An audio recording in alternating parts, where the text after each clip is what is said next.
Welcome to the INFOWARS Nightly News. It's Monday, December 2nd, 2013, and here are our top stories. Tonight, mainstream media admits Obama is the most hostile president in history towards journalists. Then, is DHS Googling you before you travel? And are you ready for Amazon's drone delivery system? That's next on the INFOWARS Nightly News.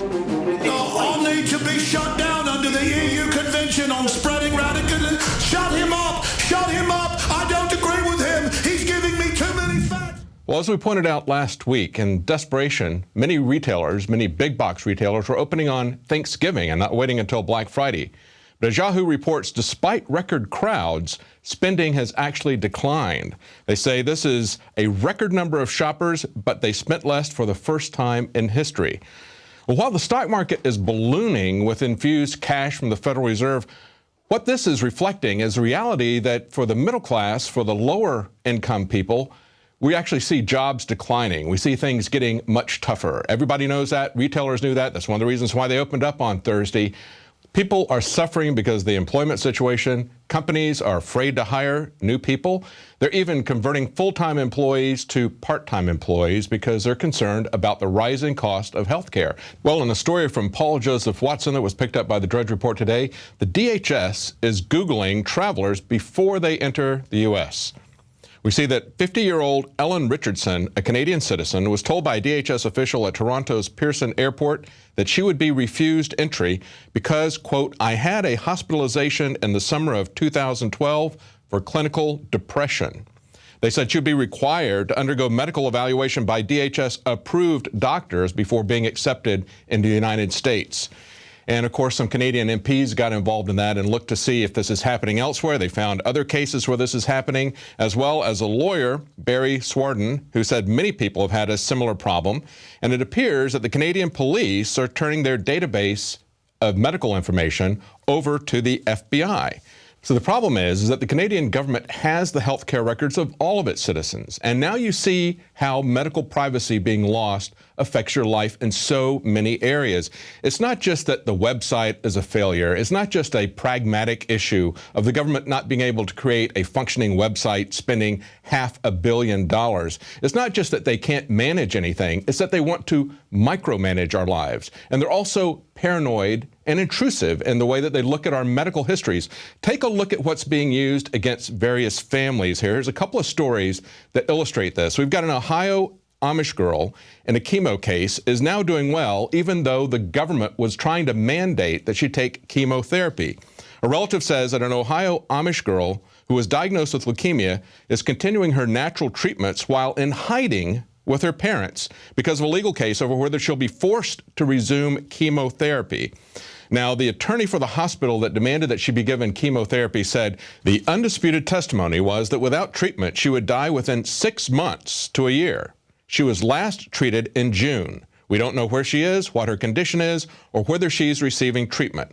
Well, we do know where she is, and we do know what her condition is. She's thriving with natural treatment that she had to go out of the country to get. But maybe you don't believe in natural therapy. Maybe you believe that everyone should have chemotherapy. Maybe you think the doctors should be able to override the family's wishes in this. Well, if you accept that principle, this is where it leads.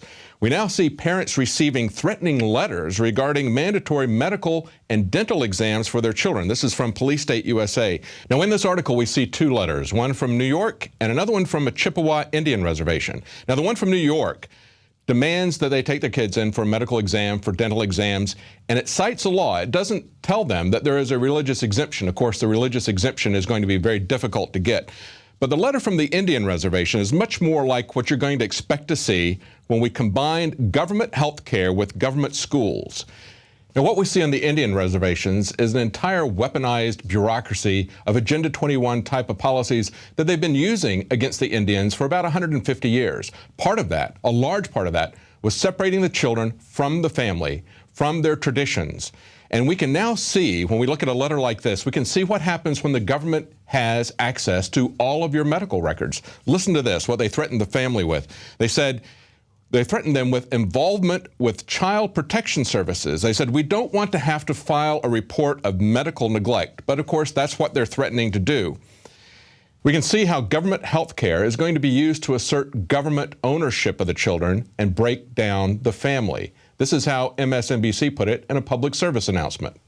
We haven't had a very collective notion of these are our children. So part of it is we have to break through our kind of private idea that kids belong to their parents or kids belong to their families and recognize that kids belong to whole communities. There you go. The nanny state summed up in about 10 seconds. And the way that can happen is if you don't take your child just for a dental checkup, you can have the school charge you with medical neglect and send Child Protection Services after you. Well, threatening to take your child because you don't take them to a dental visit? How about the government taking a child from a pregnant lady with C-section? Social services in the UK cut open a pregnant woman's stomach to remove her baby against her will. The Italian woman was visiting Britain last year to attend a work seminar when she suffered a panic attack after failing to take medication for bipolar disorder. Despite the woman's mother explaining her daughter's condition to police over the phone from Italy, she was taken to a psychiatric hospital and sectioned under the Mental Health Act. 5 weeks later, while she was still being held against her will, Essex Social Services obtained a secretive court order for the birth to be enforced by a C-section. Social Services never consulted her family or authorities in her own country. This woman was forcibly sedated while the state forced a surgery on her against her will to remove her child from her womb. The Essex Social Services refuses to return the child, telling the court that the woman is likely to relapse, and they insist the child be adopted. And they're not even considering adopting the child out to the mother's family or to a family in the mother's home country of Italy. The case has provoked a wave of anger from MPs and patient pressure groups. It's being condemned as extraordinary and totalitarian, with one MP describing social workers as dictators who are unaccountable and out of control. Children's services in the UK operate in great secrecy and unaccountability thanks to the Court of Protection. It was introduced in 2007 by the Mental Capacity Act, and it can force people to stay in care homes or hospitals. And judges have the power to make life or death rulings about withdrawing treatment. Since 2007, the court has operated in almost total secrecy. Earlier this year, the Daily Mail exposed the case of Wanda Maddox, who was secretly imprisoned for 5 months just for repeatedly trying to release her father from a care home. The totalitarianism of the social services is not unique to the UK. Here in the police state of America, parents are also being threatened with child welfare agencies if they refuse to comply with school demands. These 2 letters were sent to parents warning them they'd be reported to CPS for failing to make dental visits every 6 months. The law states that the health certificates can only be signed by medical staff who have been authorized by the state. So what does that mean for parents who might be anti-vaccine or who refuse to treat their children's teeth with toxic fluoride? The government has usurped the role of parent away from actual parents. Some schools won't allow lunches to be sent from home unless they're accompanied by a doctor's note, while another school fined this parent $10 because her healthy home-packed lunch didn't meet food guide requirements, which apparently include GMO and high fructose-laden crackers. And what about this Tennessee father who was arrested for picking up his children from school on foot rather than by a vehicle? He was arrested based on school policy and not a law. We've heard about the family in California who had to fight to get their child back from Child Protective Services after they dared to go for a second opinion.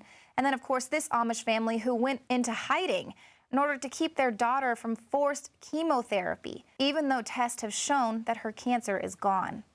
What this all boils down to is just training you to understand that the state owns your children, and there won't be any negative consequences for you if you just transfer the authority of your children over to the government. And the federally mandated maternal, infant, and early childhood home visiting program that's rolled into Obamacare means that the state will perform home inspections at any time to ensure that you're complying with their version of health care. I'm Leanne McAdoo reporting for the INFOWARS Nightly News. Well, CNN reported on the upgrades to Obamacare's website, his $500 million website, but it told us more about CNN than it did about Obamacare. We had first 2 reporters honestly give us a report yesterday. So tell me about what happened, because we're getting another error message here, and it's supposed to be running smoothly. We're just not seeing that. Yeah, so we've been trying to get into this site since October 1st, on and off again. I have to say it did work a lot more smoothly this morning. I got through, I picked my state, I put in all my information, and I got through the whole process in about 8 minutes. And then it said my progress, or my status was in progress. So I went to refresh it, and I got the error message. Okay, so $500 million spent on this website, and then another 2 months of bug fixes still didn't seem to work. But today is a very different story from CNN. They kind of walked that back. Here's what they said. 2 months and more than 400 individual repairs later, the administration announced it met their self-imposed deadline, saying the website's error rate has fallen to well under 1%. Several concerns remain. First of all, when you buy a policy on healthcare.gov, that information has to be relayed to the insurance companies, and that has not gone very smoothly. If your original login isn't working, it's not you. You may indeed have to go in and basically create a whole new account. Did you catch that little caveat there? They said although the front end may be collecting your information, they're not really sure if it's passing it on correctly. That could be a much bigger problem. As many medical professionals have pointed out, if they're capturing people's information but then passing it on incorrectly, it's going to create a huge garbled mess with the insurance companies, with the hospitals, and of course, if it doesn't work, it's not you, it's the website, that $500 million website. But Obama has now arbitrarily ignored his own laws because, of course, he's the dictator-in-chief. Here's some of the changes that have been made to the Affordable Health Care Act, according to WebMD. They're reporting that because of all the glitches, that the federal government is giving consumers more time to buy coverage that will begin on January the 1st, 2014. People can now buy coverage as late as December the 23rd, give you a whole extra week, even though they took 2 months to fix their website. But that's not the real deadline now, because it also says further down the same article that people can now buy coverage all the way through the last day of open enrollment on March 31st, 2014 without facing penalties. So I guess that's the real deadline. We don't want to lose track of the fact that the feds can't get a website functioning besides spending this kind of money, but it's really not simply about the efficiency, about the pragmatism. We got to realize that the real issues here are that people can't get health care that they want. Their choice is being taken away, and millions of people are losing health care coverage, and they're losing their affordability. Of course, they called it the Affordable Health Care Act. That's the one change they haven't made, is to make it affordable. When people are spending up to 5 times as much for their health insurance, they're not going to be going out and shopping on Black Friday. There we go, right back to where we started. That's one of the major things dragging this economy down, is Obamacare and the threat of Obamacare, the economic cost of Obamacare, besides the civil liberties issues. But CNN did a real nice job covering for the Obama administration. And as a result, we see that their ratings are falling like a rock. MSNBC took a more careful look at the Obama administration. We're going to have that right after the break, so stay tuned.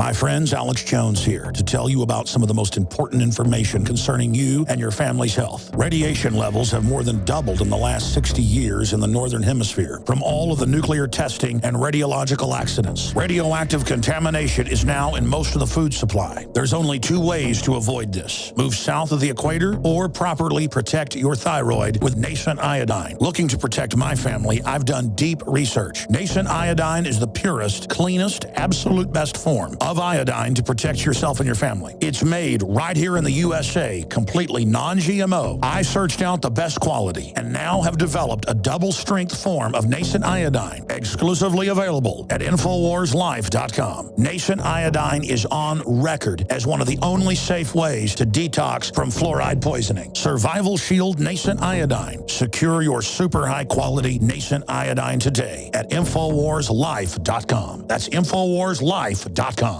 Introducing Pro One. All of your filtration in one system, portable, on the go. No more do you have 2 or 3 filters to just reduce sodium fluoride. You have a system that cuts out the sodium fluoride and up to 95% of hydrofluorosilicic acid. Advanced manufacturing technology combines silver-impregnated white ceramic with new Aquamedics advanced media for removal of fluoride and other heavy metals, all in one filter element. It is the only one that does it, and out of the gates, we have it discounted at 10% off with promo code WATER. This is the only system that in one unit helps reduce or remove pesticides, herbicides, chloramines, ammonia, and chlorine, hydrofluorosilicic acid, the most common form of fluoride not covered by other fluoride filter brands, and sodium hexafluorosilicate. Get your Pro Pure with the new Pro One filters today at InfoWarsStore.com or by calling 888-253-3139.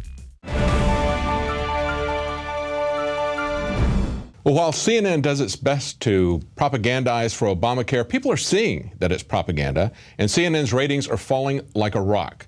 Now, Bob Franken used to work for CNN. He now works for MSNBC, and he had this frank assessment of what's going on.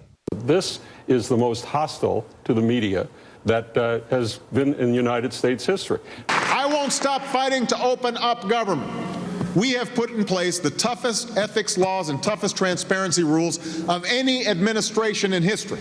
In history. You would go that far? I would go that far. The most hostile in history. The most hostile because, first of all, we have this situation where they are, in fact, shutting out the press. But the reason I say most hostile is because of the Justice Department moves that they've made against the press. Obviously, they have a contempt for the journalistic process. Well, I would agree with Bob Franken's assessment. It's pretty clear that Obama is not transparent. Only his lies are transparent. And as Franken pointed out, he's very hostile to the entire journalistic process. The way they control that is through access. MSNBC was discussing complaints from photojournalists that the Obama administration is not allowing media photographers to take their own shots while pushing photos from White House-approved photographers. Franken told his panelists, let's use the P word here. It's propaganda. Absolutely hostile. He points out that the Justice Department is hostile to the press. They have nothing but contempt for the journalistic process. They have nothing but contempt for journalists. It's a very frightening thing to see this war on journalism, to see people like Feinstein saying that they need to determine who are bona fide press, and of course free speech rights will be stripped from anybody that doesn't play games with them, that doesn't say what they want to say, doesn't follow their line of propaganda. You lose access. And then it gets even worse. You lose the ability to speak freely. Well, we'll be right back after the break. We've got some interesting news about Amazon.com. Maybe we should start calling it Amadrone.com.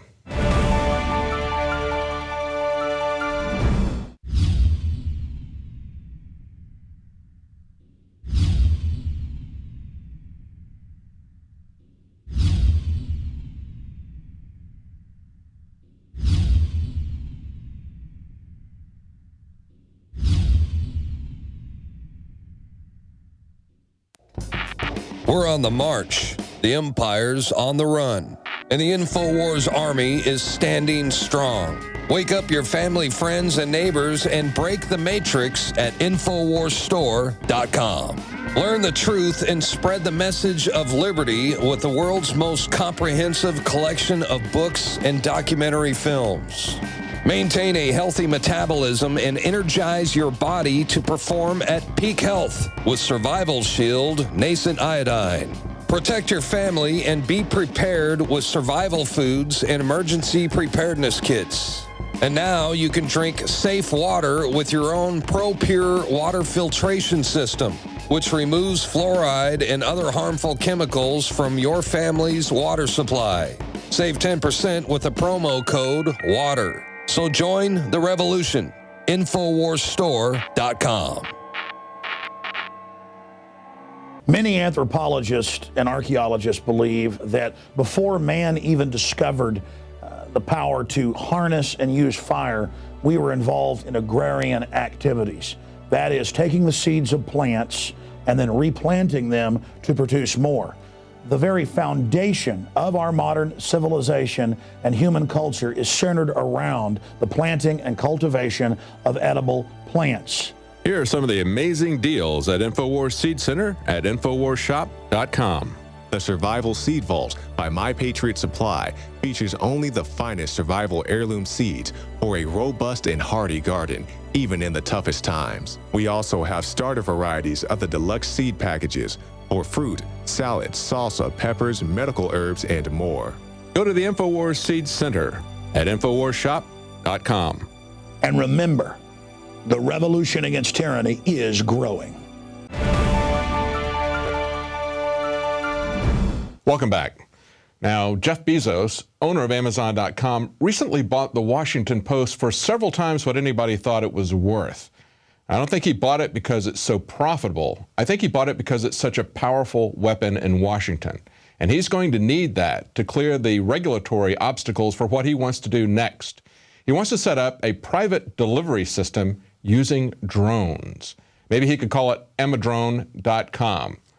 John Bound has more on that. Amazon to fill our skies with drones within 5 years. What's not to love? You order the groceries online and we deliver them to your door.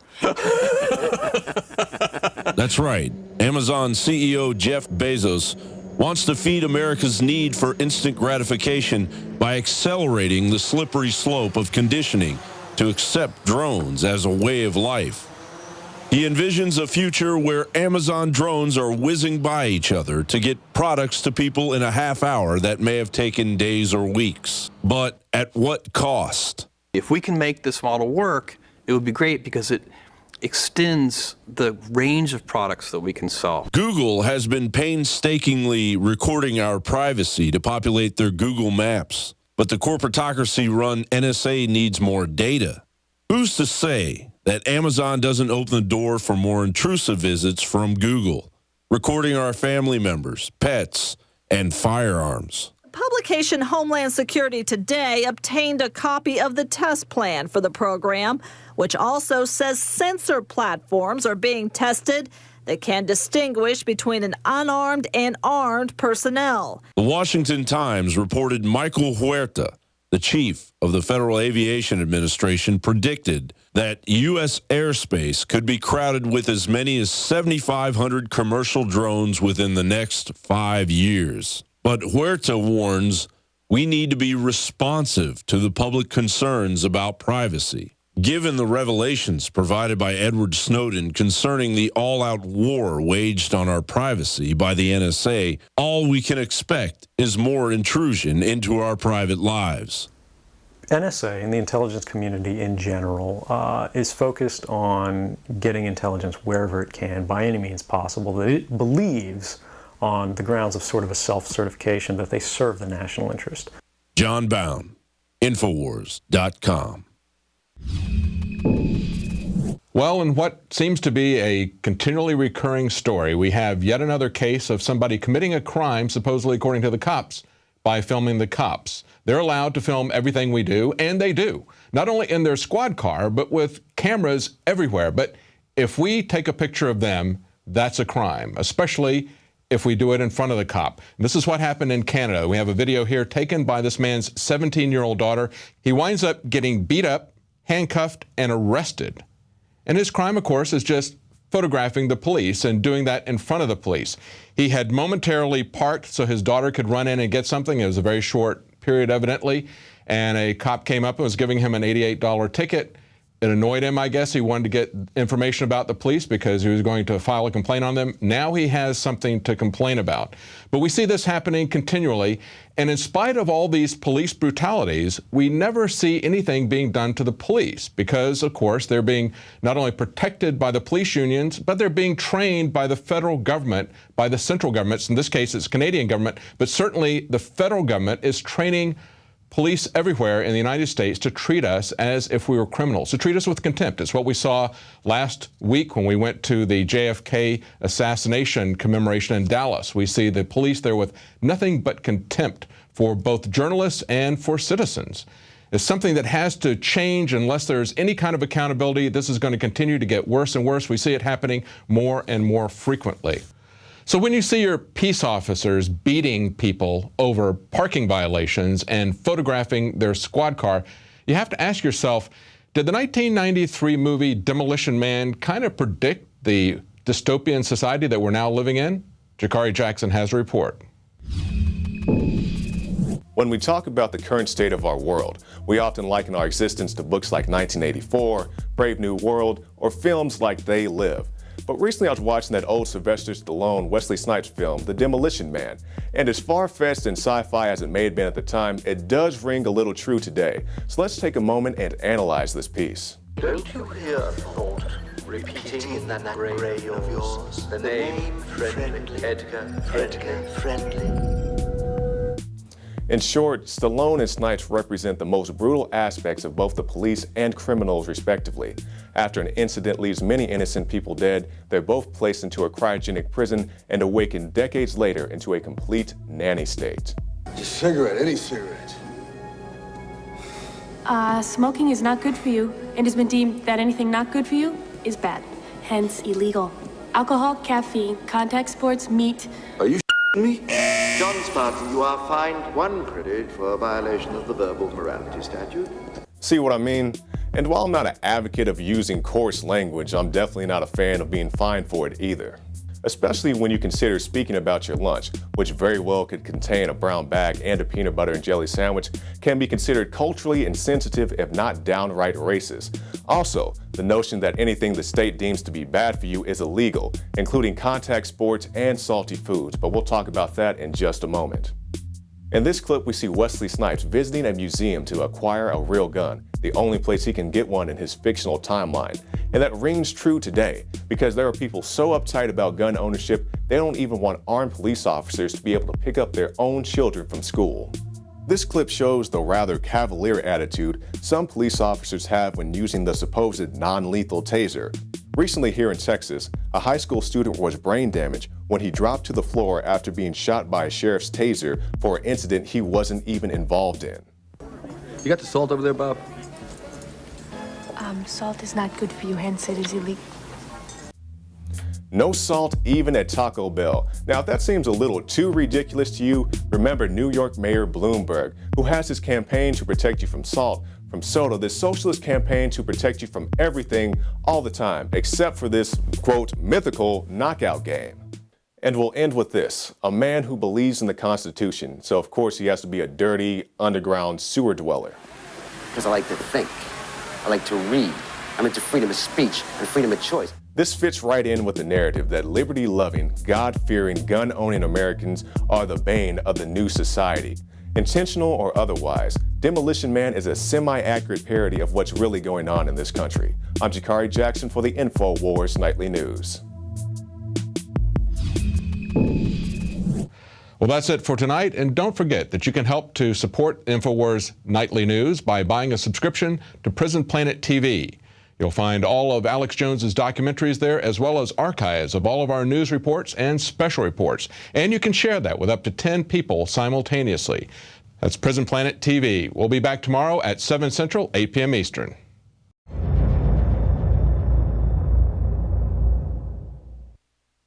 Now you can watch The Alex Jones Show live as it happens at Infowars.com/show. You'll find links to all of our content there and a free 15-day trial for Prison Planet TV. More than 60 movies and documentaries all in one place at Infowars.com/show.